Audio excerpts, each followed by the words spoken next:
Forward to this all week. Dog. Hi. And who are they? My name's Liana. My name's Dog, and her name's Alessi. And my name's Mr. Rabbit. Hi, Mr. Ooh. Rabbit. Yeah. Mr. Dog, you said? Well, my name is Jannesy DeLeon, and I am a full-time caregiver. Do you know what a full-time caregiver is? I take care of another person, and in my case, it's my two children, Gabrielle and Nicholas. And now I'm a children's book author. And so my life kind of revolves around my two kids because they're both disabled. They have different like abilities. Like some people can't walk, some people can't talk, some people think differently. I don't like talking. I always fall asleep. You always fall asleep. And Well, both my kids don't talk, can't speak, and they both can't walk, so they're both in wheelchairs. And my daughter Gabriella, she has to breathe with the assistance of a ventilator. It helps her breathe. She has like a little hole. It's called a trach in her neck. And so my everyday is filled with just taking care of them and making sure that they're healthy and that they're happy. And so they're the reasons why I wrote my books. Well, my first book is Tag Your It, A Story on Inclusion with Gabby and Nikki. And as I mentioned before, both my books were inspired by my two children because reading, when I would read books to them, children's books to them, I noticed in all these books, there was no one that kind of looked like them. So it took me a while to write it because I was busy taking care of them. But finally, about 3 years ago, I said, I'm going to put my thoughts onto paper and write some books so that other kids like my kids and other kids like you could be exposed to other kids like my kids, like kids with different abilities and disabilities. My first two books are kind of inspired by like their experiences and our experiences. The first book teaches about inclusion and about kindness and empathy. And I'm hoping that through fun stories, through all my multiple stories, because I hope to make more than two books. I have two books out now, and I have my third that's coming out. And so that I'm working on. And so I'm hoping that through fun adventures that, other kids, other young readers can be exposed to kids like mine. And that they can show that even with different challenges and, different abilities, that everybody has something special to offer. And that way you can feel comfortable. Like if you see someone different than you feel comfortable knowing that you've seen someone like Gabby and Nikki in my books, feel comfortable to coming up to someone and including them in anything in a game or in a group. we saw one of the dog magazines. Yes, we have a dog, and that's actually my third book. I'm finally introducing Sam because her name is Samantha, but we call her Sam. Her nickname is Sam. She's a huge part of our family, and everyone loves my Sam. And don't be surprised if she tries to barge into this room because she wants to be everywhere I'm at. And every time she knows I'm in some kind of meeting or I'm working, writing a book, she wants to be involved. And so she's the cutest, biggest Rottweiler, the biggest mush you're ever going to meet. She's the sweetest thing. And so everyone kept asking me, when are you going to introduce Sam? When is you going to write about Sam in the books? And so that's what the third book is going to be about. Samantha, a lot of times when we go out for walks, we'll leash her and she'll help pull the kids' wheelchairs. Gabriella has like a lot of equipment on her wheelchair, so it's super heavy. And sometimes where we live, there's like little inclines, like little hills. Gabriella's an adult, so she's the size of an adult. So together with a wheelchair, super heavy. And so Sam, she'll pull. And my parents live around the corner, and so when we go visit, she knows where to go. All I have to do is attach her, and she'll start. I have to slow her down because she's like pulling me with Gabriella. And so when she knows exactly where to go, we're going to grandma's house and she starts pulling them and she takes them. She literally helps me going up that little hill to take her to grandma and grandpa's house. So she's super helpful. And even at home, um, we have like bath wheelchairs that help us take them to the bathtub, to the bathroom to help Gabrielle and Nicholas. And so we'll attach like these socks, like a lot of socks, and she'll pull them straight. Like sometimes in the kitchen I have this big sink and that's where I wash Gabriella's hair. And so she'll take the wheelchair. Once I put Gabriella in her bath chair, she'll take it and pull her right to the kitchen, right straight to the sink. So she's almost like a service dog. She's never gotten training or anything, but it wouldn't take much with her because she's really taken to really wanting to help out with the kids. They are the biggest help anytime they're here, especially in the summer. We make trips to go to water parks and we go camping. We've gone camping. We'll take them anywhere. And so with Gabrielle and Nicholas, because as you can see in the videos, they come with a lot of equipment and it takes a lot of work, takes a big village to help us out. They come and we just plan things and we do a lot of things with them. Everything comes back to my kids. They are my inspiration for everything that I do. I have to fight for them. I have to fight for services. I have to fight for equipment. And so they're the reason why I do everything that I do. They're the reasons why I wanted to write because, as I mentioned before, I noticed that there weren't kids that were like my children, in books. They weren't like represented in books, right? I mean, you see, right? Do you agree with me that a lot of times you don't see a lot of books with kids in wheelchairs or like multiple disabilities? Because in my character Gabby has a trach that helps her breathe, and so you don't see multiple disabilities characters in books, and so that was important to me. And because I wanted young readers like yourself to be comfortable seeing different characters, that way we can teach about kindness and empathy.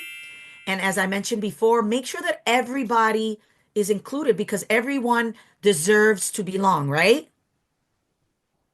Doesn't matter. Like like my first book, I teach kids that you can modify games. So if there's someone that can't see or someone that can't walk, like Gabby in the book, you just find different ways to change the game so that way everyone can feel included. What do you Yes. think about that? And a thumbs up. Right. Do you have any favorite books or authors who inspired you in your life? My favorite author when I was young was Judy Blume. My favorite book was Tales of the Fourth Grade Nothing. It was just a funny book, and to this day, I love that book. It's just a fourth grader who just got himself into trouble, and it was just had a younger sibling. Also, it was just one of the funniest books. So she's always the one that I always remember. So you should check her out. You're at that age. I think you could read Judy Blume. Get that book. How old were you when you got it? I had to be around, I would say 7.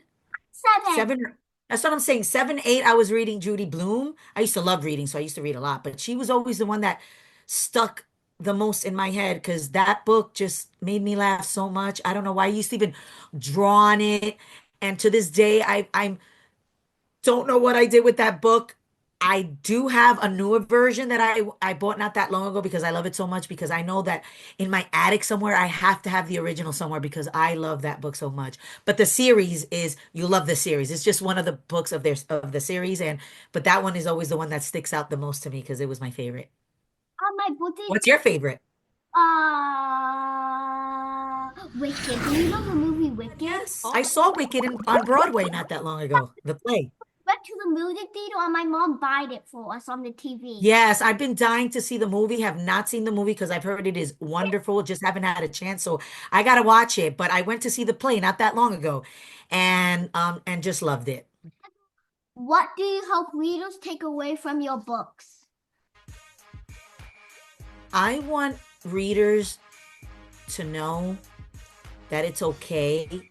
I want them to feel confident in going up to anyone that's different from them. And if they see somebody who's in a corner by themselves, to feel confident because they got to know Gabby and Nikki in a series and they realize that they're just like them, just kids that just either think differently or get around differently or communicate differently because Gabby in my books is nonverbal.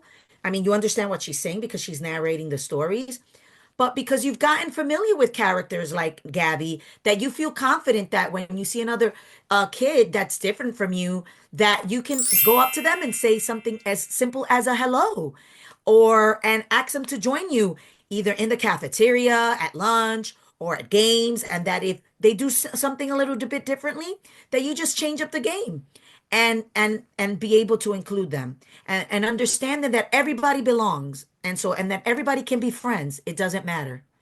And so that's what I really want kids your age to get out of reading my books.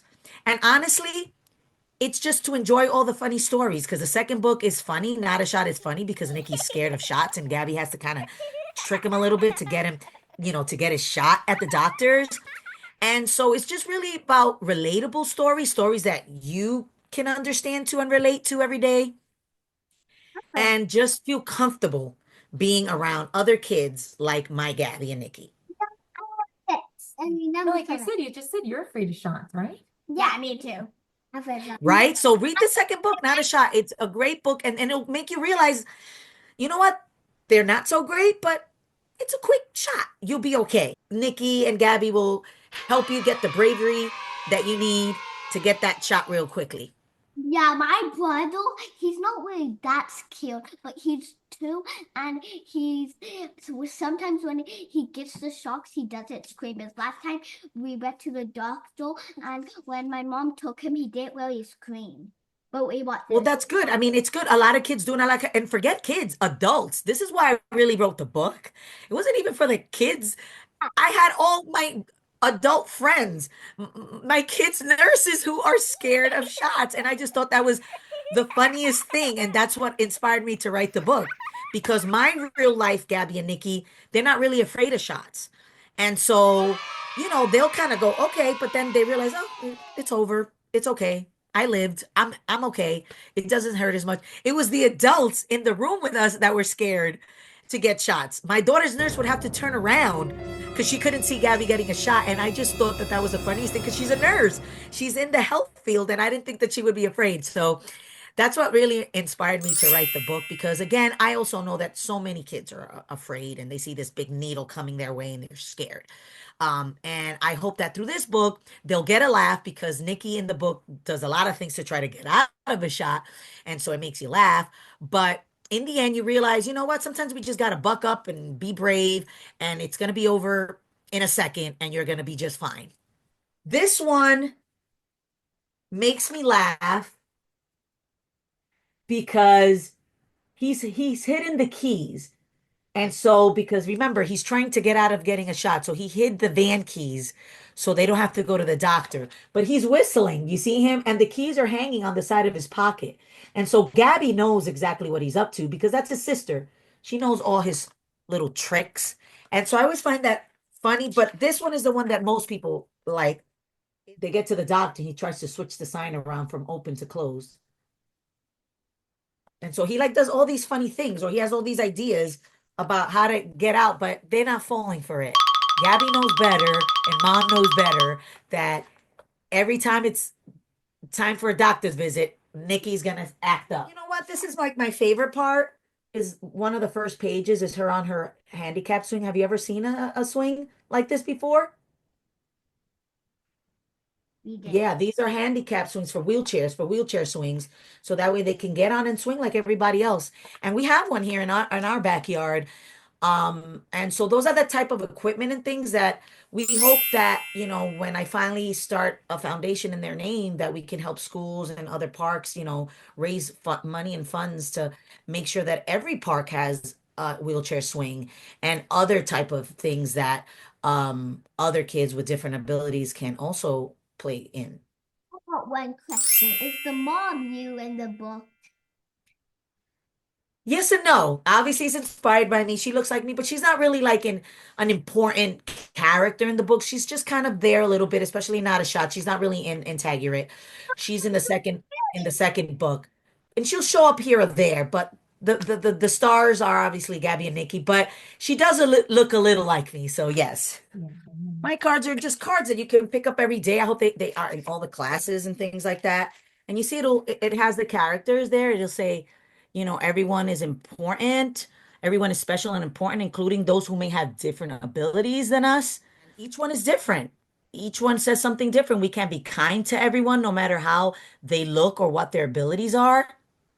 And these are important for kids to learn every day. It is important to include everyone and make sure no one feels left out. So they're super cute, big, colorful. What do you think?